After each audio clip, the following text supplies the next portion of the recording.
وآلہ الطیبین الاطہار وصحابتہ المہدیین الاخیار، اما بعد، فاعوذ باللہ من الشیطان الرجیم، قل الحمد للہ وسلام علی عبادہ الذین اصطفیٰ، اما بعد۔ میرے لیے اور آپ سب کے لیے یہ سعادت کا موقع ہے، خوش بختی ہے، خوش نصیبی ہے کہ آج ہم ایک ایسی مجلس میں حاضر ہیں جو کائنات کے بہترین لوگوں کے ذکر کے لیے منعقد کی گئی۔ صحابہ کرام رضوان اللہ علیہم اجمعین، وہ پاک باز ہستیاں منفوس قدسیاں ہیں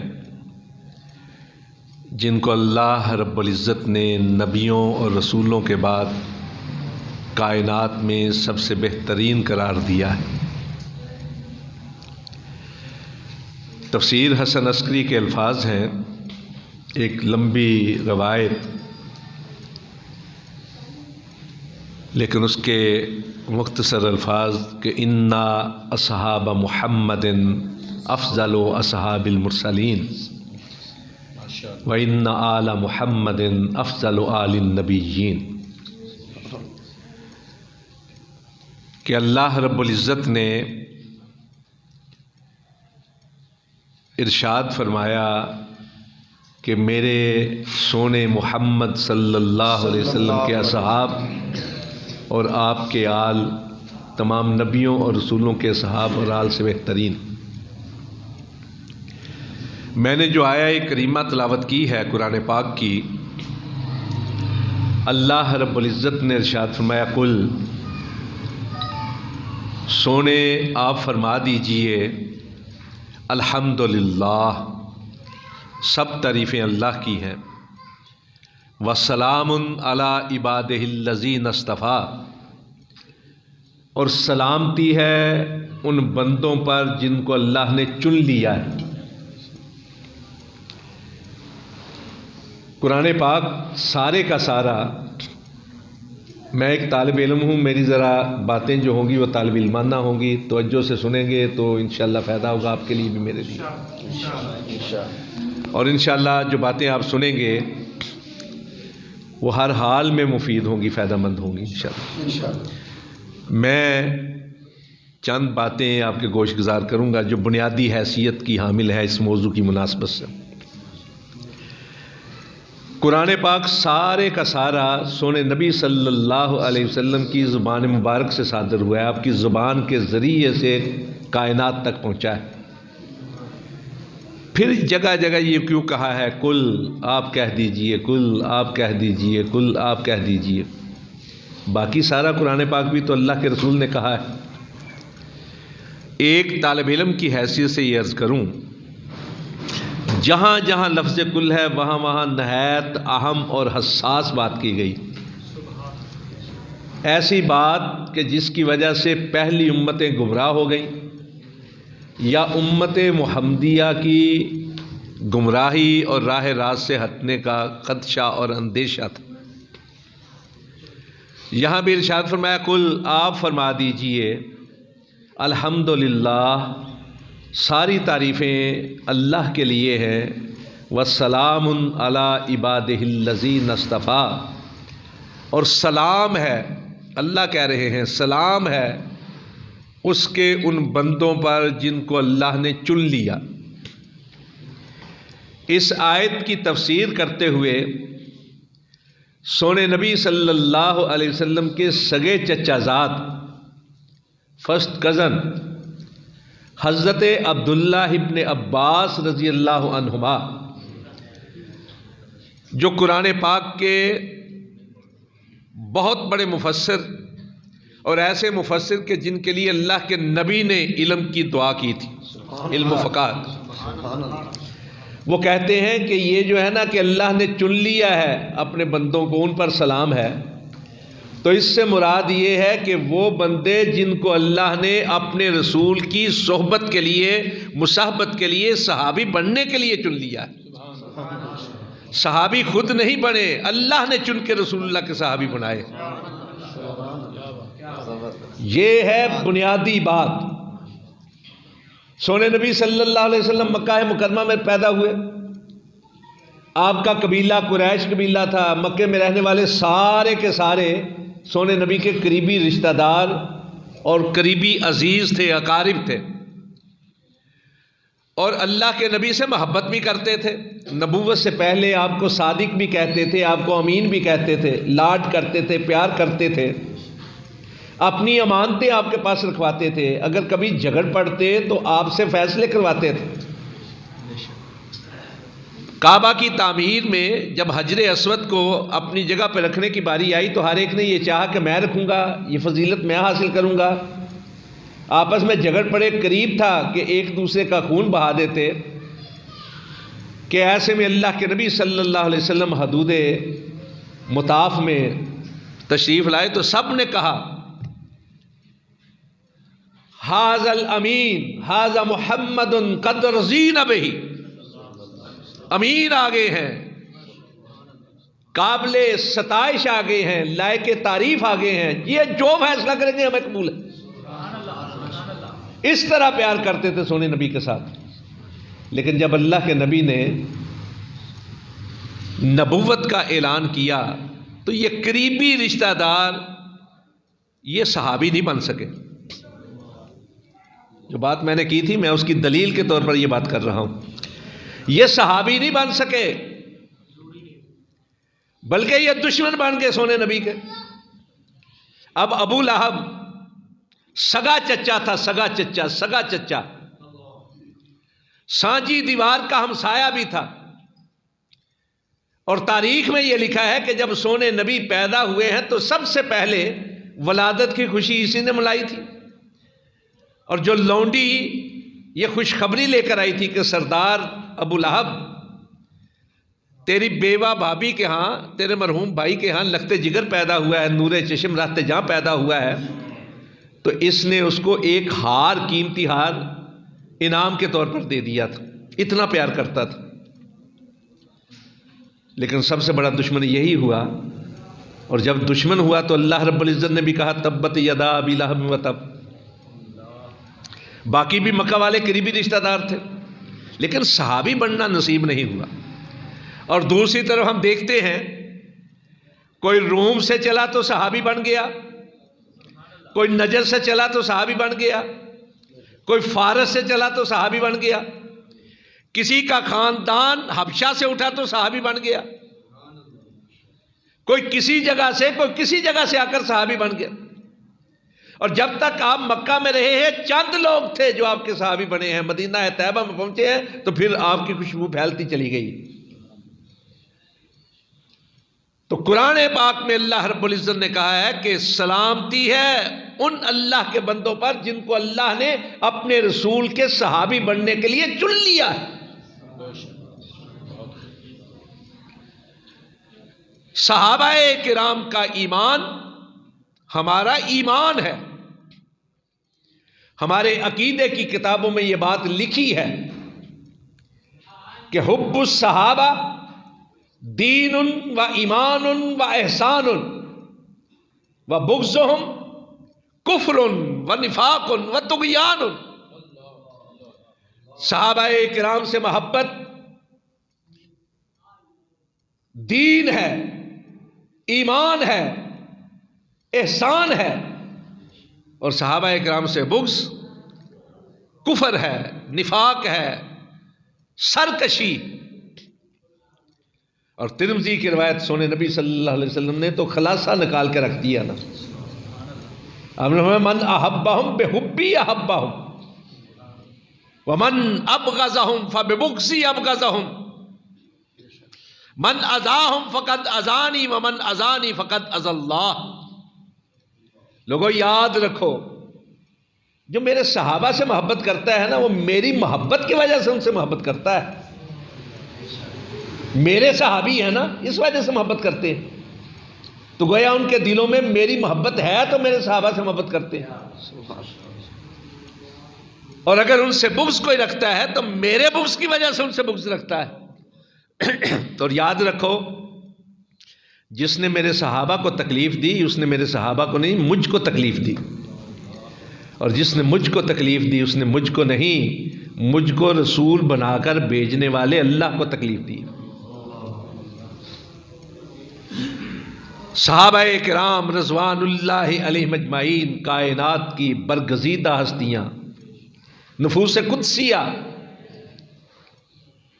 جن کو اللہ رب العزت نے نبیوں اور رسولوں کے بعد سب سے افضل قرار دیا۔ میں ذرا تھوڑا سا ہٹ کر ایک الگ انداز سے آپ سے بات کرنا چاہتا ہوں۔ کوئی شخص خواب میں سونے نبی کی زیارت کر لینا، خواب میں اتراتا پھرتا ہے، پھولا نہیں سماتا کہ مجھے زیارت ہوئی ہے خواب میں سونے نبی کی، ایسا ہے یا نہیں؟ کئی لوگ تو باقاعدہ وظیفے کرتے ہیں کہ کسی طرح خواب کے اندر سونے نبی کی زیارت ہو جائے،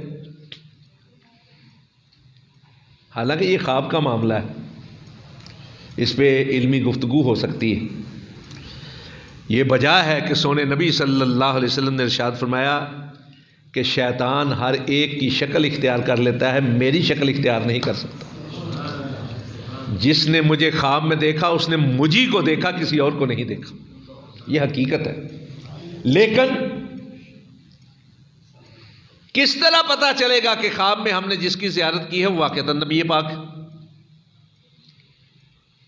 وہی یہ بات یقین سے کہہ سکتا ہے جس نے سونے نبی کو حالت زندگی میں، بیداری کے عالم میں، زندگی کے اندر سونے نبی کو دیکھا ہو، یا جس نے سیرت کی کتابوں اور حدیث کی کتابوں کے ذریعے سے یہ پڑھا ہو کہ سونے نبی کے ناک نقش ایسے تھے، آپ کی سونی آنکھیں ایسی تھی، آپ کے ہونٹ مبارک ایسے تھے، آپ کی پیشانی مبارک ایسی تھی، آپ کے قد مبارک ایسے تھے، آپ کا قد مبارک ایسا تھا، آپ کی زلفیں ایسی تھی، آپ کی داڑھی مبارک ایسی تھی، آپ سونے ایسے تھے، وہی کہہ سکتا ہے نا۔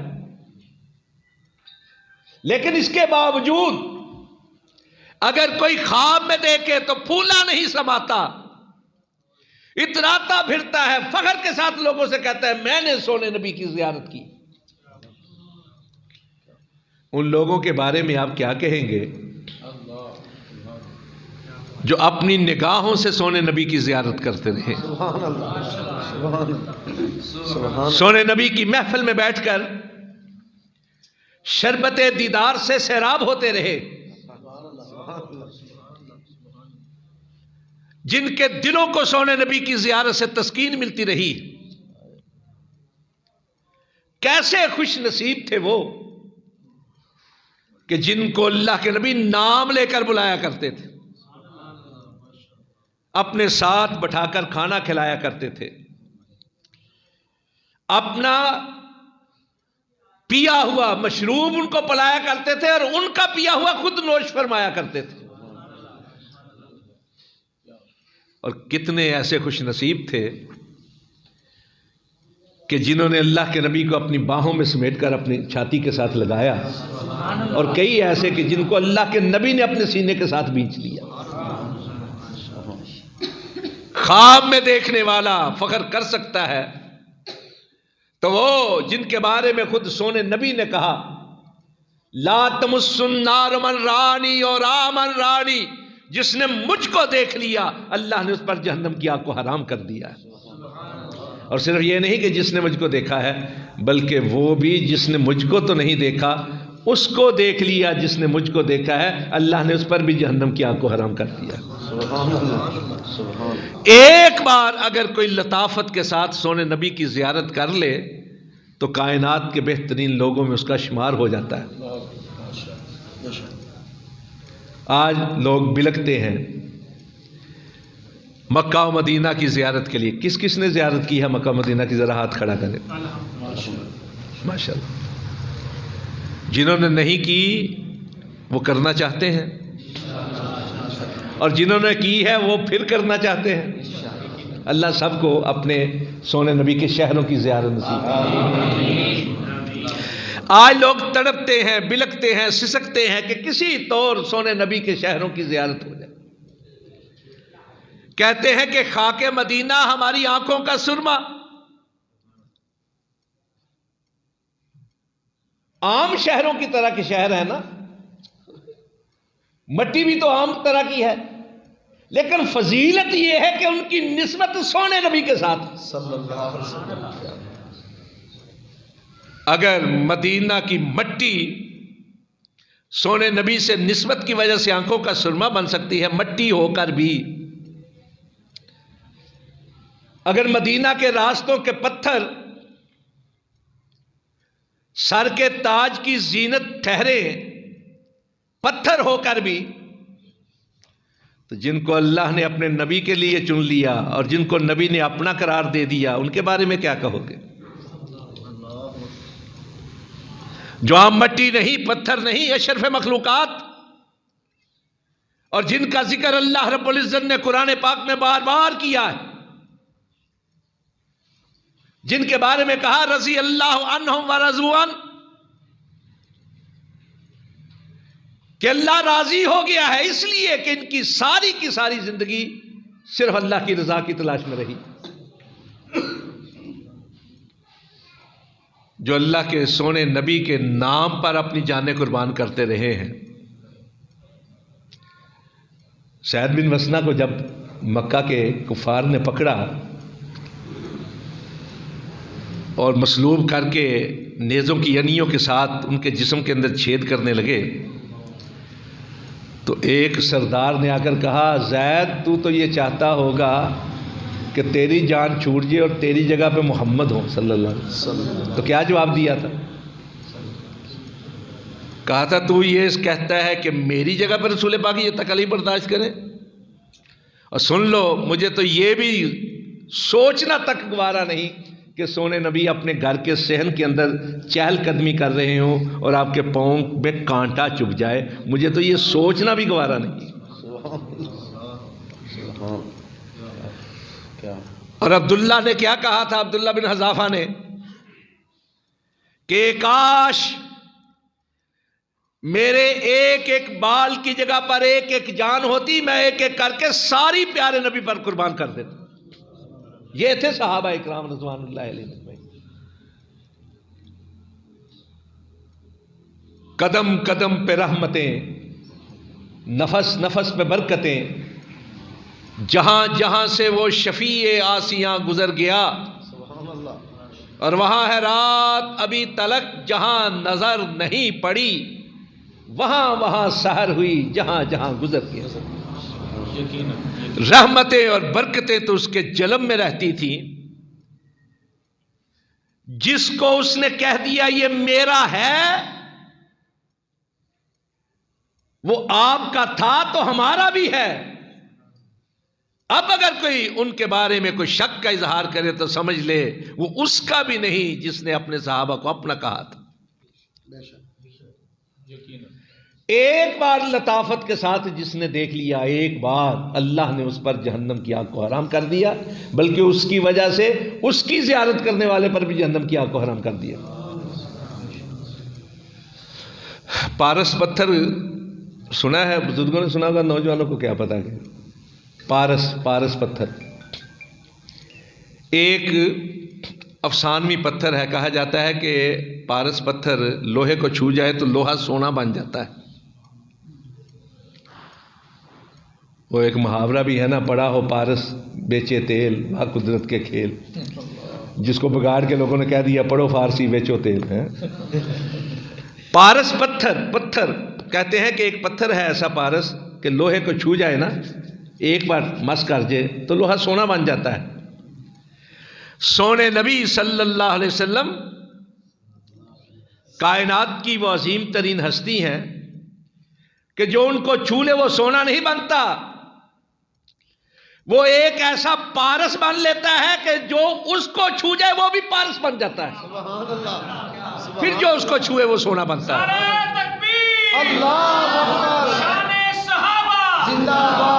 یہ میں نے کیوں کہا ہے؟ سونے نبی نے فرمایا خیر الناس قرنی ثم الذین یلونہم ثم الذین یلونہم۔ دوسری جگہ کہا خیر امتی ثم الذین یلونہم ثم الذین یلونہم۔ پھر کہا خیرکم قرنی ثم الذین یلونہم ثم الذین یلونہم۔ پھر ایک شاذ روایت خیر القرون کرنی ثم الذین یلونہم ثم الذین یلونہم. لوگوں بہترین گروہ میرا گروہ ہے، میرے صحابہ کا گروہ ہے، پھر اس کے بعد وہ ہے جو ان سے ملا، یعنی جو ان سے مس ہوا، اور پھر وہ ہے جو ان سے مس ہوئے جو میرے صحابہ سے مس ہوئے. اللہ کے نبی نے جن صحابہ کو چھو کر پارس بنا دیا وہ ایسے پارس بنے ہیں کہ تابعین صحابہ کو چھو کر پارس بنے، پھر تبع تابعین تابعین کو چھو کر سونا بن. سبحان اللہ سبحان اللہ. ایک بار جس نے دیکھ لیا، ایک بار،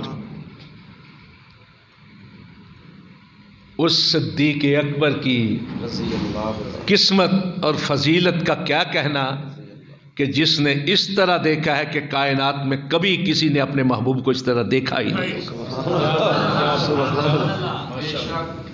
3 دن اور 3 راتیں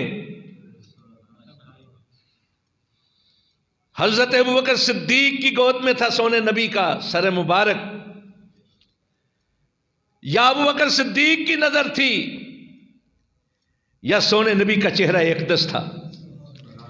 اس محویت کے ساتھ، اس یکسوئی کے ساتھ، اس دل جمی کے ساتھ کائنات کی تاریخ میں کسی محب نے اپنے محبوب کو نہیں دیکھا ہوگا جس طرح ابوبکر صدیق نے سونے نبی کی زیارت کی. ایک رات اما عائشہ صدیقہ صادقہ مصدقہ طیبہ طاہرہ مطہرہ رضی اللہ عنہ سونے نبی کے ساتھ لیٹی ہوئی تھی رات کی تنہائیوں میں. تو آسمان کے تاروں پہ نظر پڑی تو کہا اللہ کے رسول کوئی ایسا خوش نصیب ہے جس کی اتنی نیکیاں ہوں جتنی آسمان کے تارے ہیں. آج تک سائنس تمام تر ترقی کے باوجود آسمان کے ستاروں کو گن نہیں پائی. ستارے تارے تقسیم کر دیے ہیں لیکن گن نہیں سکے. اما عائشہ نے پوچھا کوئی ہے ایسا خوش نصیب؟ کہا عمر. دل میں رشک پیدا ہوا. کہا اور میرے بابا؟ سونے نبی نے فرمایا ابو بکر کی بات کرتی ہو، اس کی تو وہ ایک رات جو اس نے غار ثور کے اندر میرے ساتھ بسر کی تھی اس آسمان کے تاروں سے کہیں زیادہ نیکیوں کی حامل.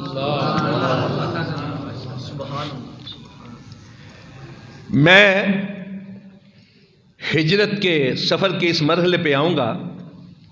میں وقت کے اختصار کے پیش نظر 2-4 باتیں آپ کے گوش گزار کرنا چاہتا ہوں. ابو بکر صدیق رضی اللہ تعالیٰ عنہ سونے نبی کے فرامین کے مطابق اور صحابہ کرام کے اجماع کے مطابق اور بعد کی ساری امت کے اجماع کے مطابق نبیوں اور رسولوں کے بعد سب سے افضل ہیں حضرت ابو بکر صدیق.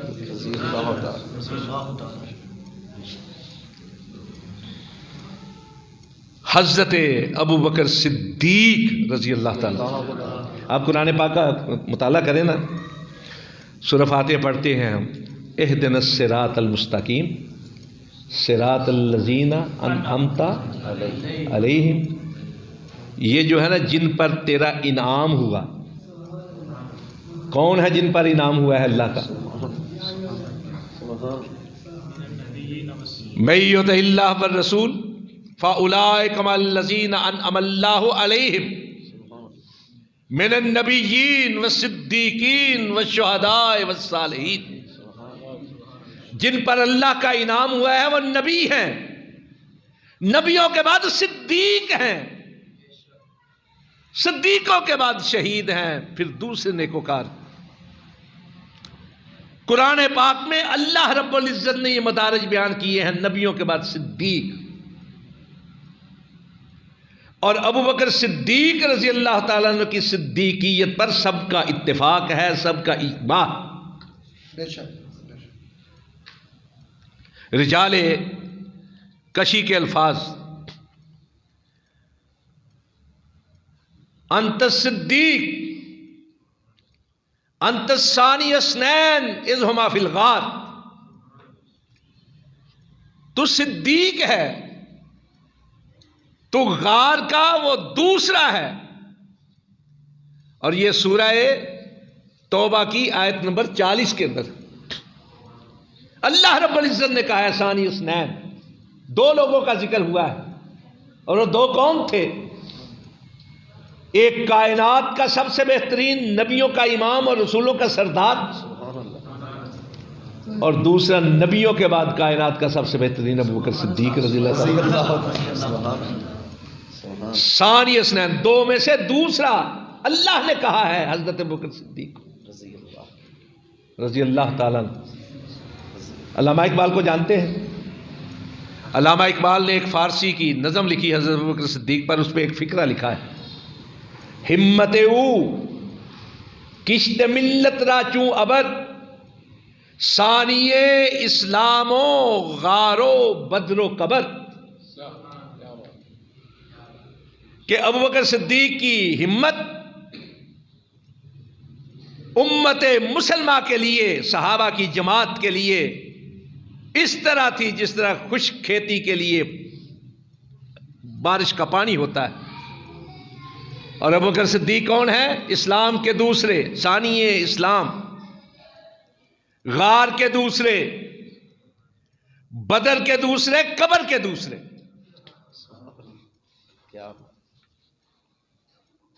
ثانی اثنین، دوسرے ہیں، دوسرے اللہ کے نبی کے بعد دوسرے۔ حضرات رسول پاک صلی اللہ علیہ وسلم بدر کے مارگ میں، تھوڑی سی بات جو ہے نا، اصل میں ذہن منتشر ہے ذرا، لیکن سعادت کے حصول کے لیے تباہ بھی ناساز، لیکن سعادت کے حصول کے لیے حاضر ہوا۔ ایک قرآن پاک کی آیت ہے، سورہ طٰہٰ کی آیت نمبر 55، منہا خلقناکم وفیہا نعیدکم ومنہا نخرجکم تارۃ اخری۔ اللہ رب العزت کہتے ہیں کہ ہم زمین سے، مٹی سے تمہیں پیدا کیا ہے، پھر اسی مٹی میں تمہیں لٹائیں گے، اور پھر اس میں سے دوبارہ اٹھائیں گے۔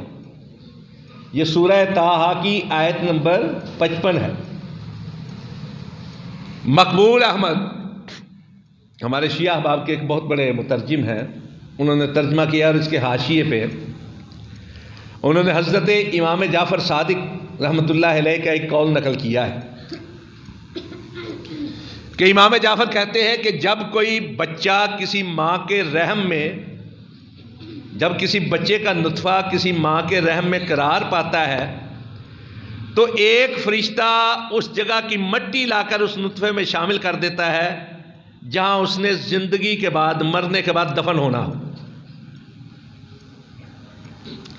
یہ امام جعفر صادق کا قول نقل کیا ہے انہوں نے اپنے ترجمہ قرآن کے حاشیے پر،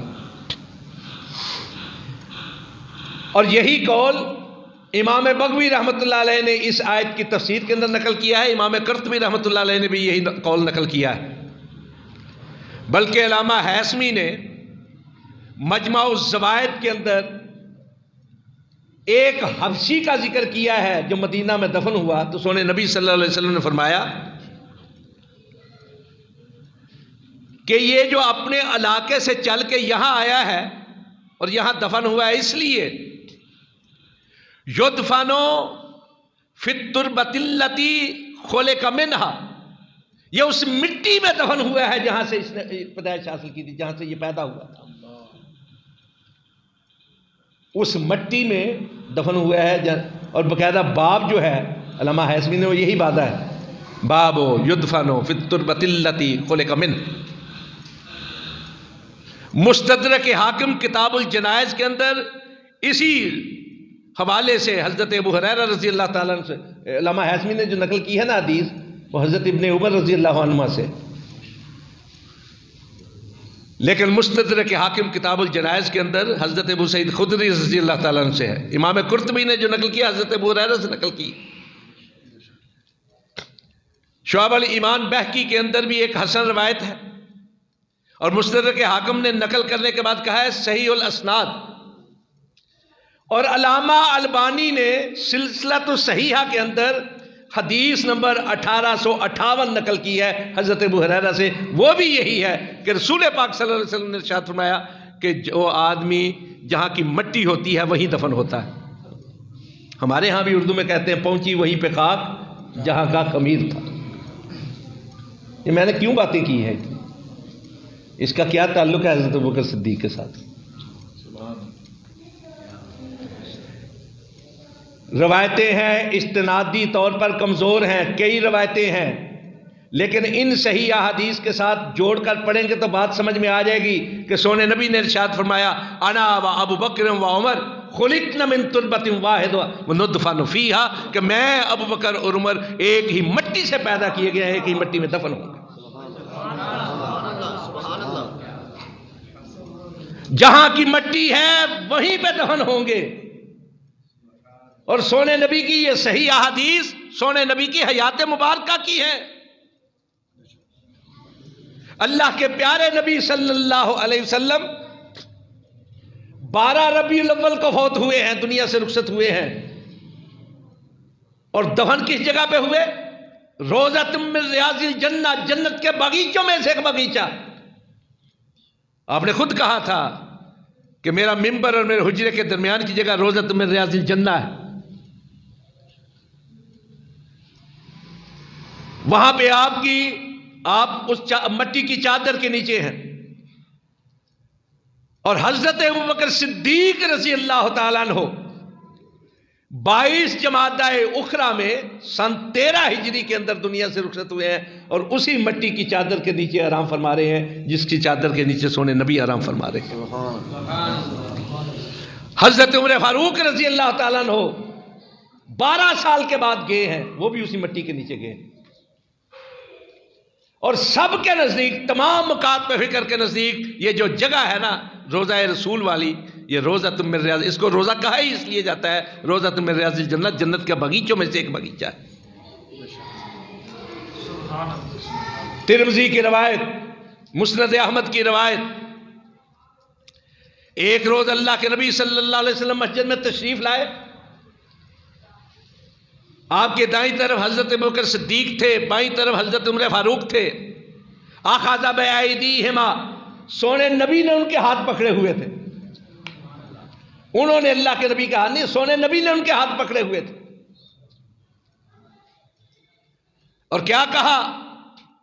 لوگوں گواہ رہنا، ہاکذا نبعث یوم القیامہ، جس طرح تم اب ہمیں اب دیکھ رہے ہو، قیامت کے روز بھی ہم اسی طرح اٹھائے جائیں. ہاکذا نبعث یوم القیامہ، اسی طرح ہم اٹھائے جائیں. بچہ کوئی ساتھ چلتا ہے نا باپ کے، انگلی پکڑتا ہے، انگلی، لیکن اگر گزرنا ہو یہاں سے پانی سے، اینٹوں کے اوپر سے گزرنا ہو تو باپ جو ہے نا انگلی چھڑوا کے اس کا ہاتھ پکڑ لیتا ہے. سونے نبی نے پکڑا تھا، اخذ بایدیہما، اللہ کے نبی نے ہاتھ پکڑے ہوئے تھے.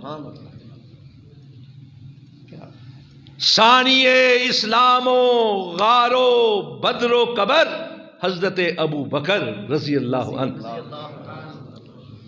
سونے نبی نے کہا ما طلعت الشمس ولا غربت على احد افضل من ابی بکر الا ان یکون نبیا. تم کہہ رہے ہو عرب کے، تم کہہ رہے ہو تاریخ اسلام کے، تم کہہ رہے ہو خطہ حجاز کے. یہ جو کائنات ہے نا، کائنات، یہ دنیا اس کائنات کے اندر ایک ذرے سے بھی معمولی ہے. کائنات بڑی وسیع ہے، اور ساری کی ساری کائنات جو ہے سورج کا احاطہ کیے ہوئے ہے، سورج کی گرد گھومتی ہے. اور سونے نبی نے کیا کہا؟ ما طلعت الشمس ولا غربت، سورج کسی پر طلوع ہی نہیں ہوا نہ ہوگا، سورج کسی پر غروب نہیں ہوا نہ ہوگا جو ابو بکر سے افضل،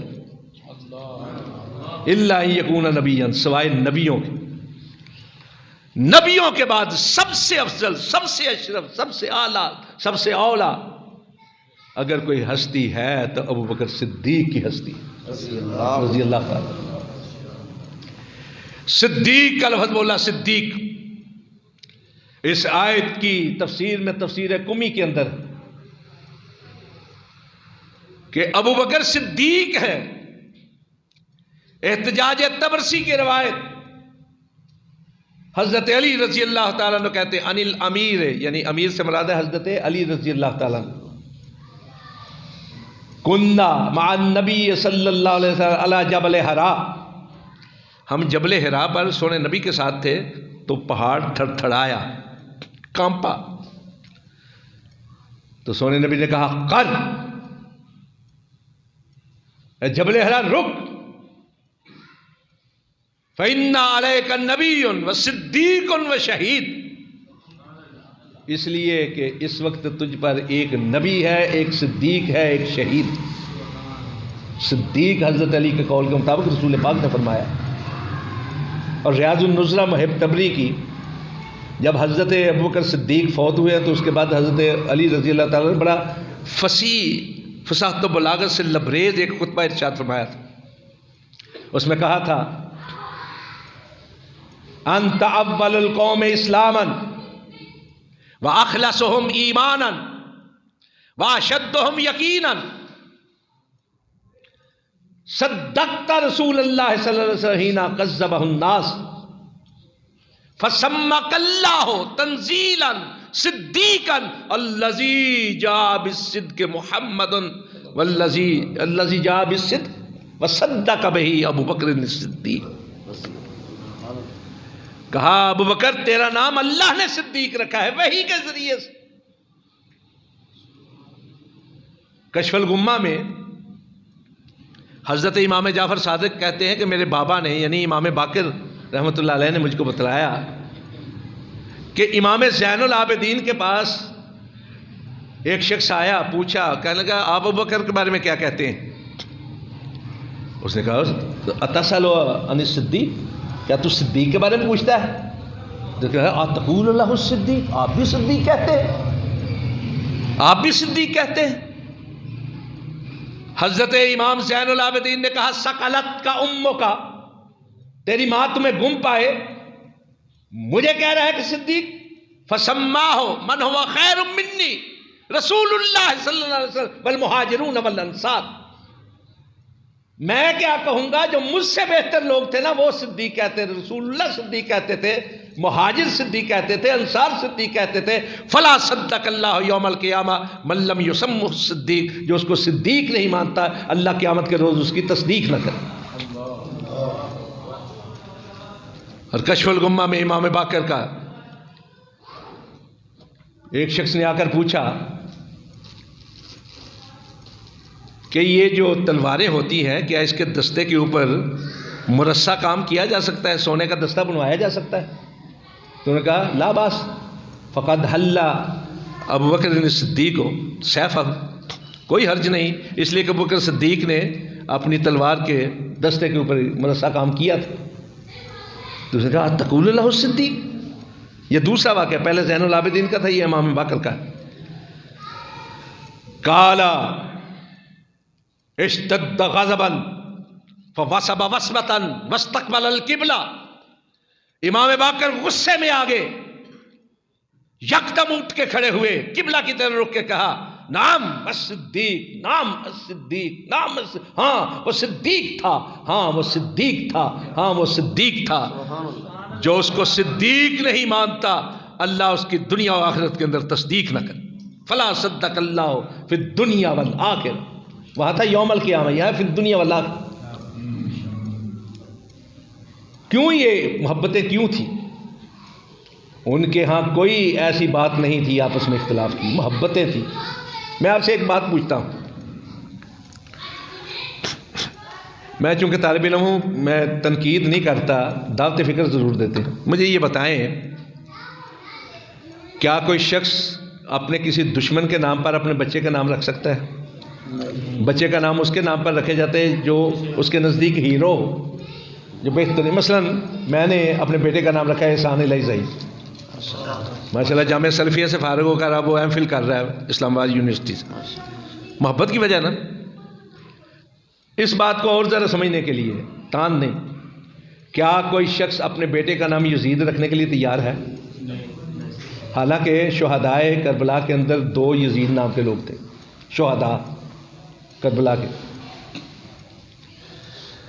میں یہ عرض کرنا چاہتا ہوں کہ سونے نبی کے صحابہ آپس میں شیر و شکر تھے، شیر در شکر تھے، شکر در شیر تھے۔ کیا بات، کیا بات۔ جس طرح دودھ کے اندر میٹھا گل جاتا ہے نا، اس طرح گلے ہوئے تھے آپس میں۔ آپ چھوڑیں ساری باتیں، موبائل ہر ایک کے پاس ہے، آپ گوگل پہ چلے جائیں، وہاں سے شہدائے کربلا کے نام نکال لیں، آپ کو پتہ چلے گا کہ کربلا میں شہید ہونے والے حضرت علی کے بیٹے کا نام ابو بکر تھا، دوسرے بیٹے کا نام عمر تھا، تیسرے بیٹے کا نام عثمان تھا، بلکہ رجال کشی کے مطابق عثمان نام کے حضرت علی کے 2 بیٹے تھے، ایک اسما بنت عمیس سے، ایک ام البنین سے، لیکن 3 بیٹوں کا ذکر ہے جو کربلا میں شہید ہوئے، حضرت حسین رضی اللہ تعالیٰ عنہ کے ساتھ۔ حضرت حسن کے بیٹے کا نام ابو بکر عمر تھا، حضرت حسین کے بیٹے کا نام ابو بکر عمر تھا، زین العابدین کے بیٹے کا نام، عبداللہ بن جعفر کے ایک بیٹے کا نام ابو بکر، دوسرے کا طلحہ، تیسرے کا عمر تھا۔ محبتیں تھیں ان کے درمیان۔ اور اس سے بھی ایک بڑی بات کرنے لگا ہوں، اس سے بھی بڑی بات، میرا ایمان ہے کہ سونے نبی کے ساتھ محبت کرنے والا سونے نبی کی کسی چیز کے ساتھ نفرت نہیں کر سکتا۔ کسی سونے نبی کے ساتھ جو چیز مس ہو گئی وہ ہمارے ایمان کا حصہ ہے۔ اب دیکھیے، ایک شخص نے آ کر سوال کیا، مسند امام محمد میں بھی یہ بات ہے، احقاق الحق شوستری کی اس کے اندر بھی یہ روایت، کہتا ہے حفصہ نام کا آدمی تھا، ابو سالم اس کی کنیت تھی، کہتا ہے کہ سال تو محمد ابن علی، سال تو جعفر ابن محمد ابن علی و محمد ابن علی ان ابی بکر و عمر، کہ میں نے امام جعفر صادق سے اور امام باقر سے سوال کیا ابو بکر عمر کے بارے میں، تو انہوں نے کہا نتولاہما و نتبرأ عن عدوہما، ہم ان دونوں کے ساتھ محبت کرتے ہیں اور ان کے مخالف پر تبرہ کرتے ہیں، ان سے بیزاری کا اعلان کرتے ہیں۔ ثم التفت علی جعفر ابن محمد ابن علی، پھر امام جعفر صادق میری طرف متوجہ ہوئے، انہوں نے کہا یا سالم ایسب الرجل جدہ، کیا کوئی شخص اپنے نانا کو گالی دے سکتا ہے؟ وہ ابو بکر صدیق و جدی، ابو بکر صدیق تو میرے نانا تھے، ابو بکر صدیق تو میرے نانا تھے، کیا کوئی اپنے نانا کو گالی دے سکتا ہے؟ کس نے کہا ہے؟ امام جعفر صادق نے، اور یہ بات بلا وجہ نہیں کہی، واقعتاً نانا تھے حضرت ابو بکر صدیق ان کے۔ کس طرح میں بتانے لگا ہوں، میں کوئی بڑی کتابیں نہیں، ہمارے ایک دوست ہیں علامہ حسین اکبر، شیعہ احباب کے بہت بڑے عالم ہیں، اسلامی نظریاتی کونسل میں وہ رکن بھی رہے، انہوں نے ایک کتاب مجھے دی، اس کتاب کا نام ہے امہات و ائمۃ المعصومین، ائمہ معصومین کی ماؤں کے بارے میں۔ اس میں یہ بات نقل ہے کہ حضرت امام جعفر صادق نے کہا کہ ابو بکر صدیق نے مجھے 2 بار جنم دیا ہے، ابو بکر نے مجھے 2 بار جنم دیا ہے۔ حضرت امام جعفر صادق کی والدہ مکرمہ کا نام تھا فاطمہ، کنیت تھی ام فروہ،